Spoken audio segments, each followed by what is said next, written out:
Tarixin ən zəngin insanı hesab olunan Mali kralı Mansa Musa 14-cü əsrdə həcc ziyarətinə çıxan zaman Qahirədən keçərkən hər bir kəsə sədəqə kimi qızıl paylayır. Və beləcə bazarda qızılın dəyəri düşür, inflyasiya yaranır, eyni zamanda da iqtisadi tarazlıq pozulur. Tarixçilər deyir ki, Misir iqtisadiyyatı bu zərbədən qurtulmaq üçün 12 ilə yaxın vaxt sərf edib.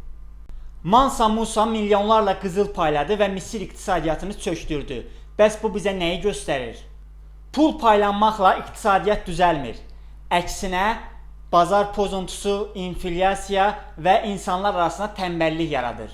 Pul təkcə varlıdan kasıba deyil, eyni zamanda kasıbdan varlıya da axın etməlidir.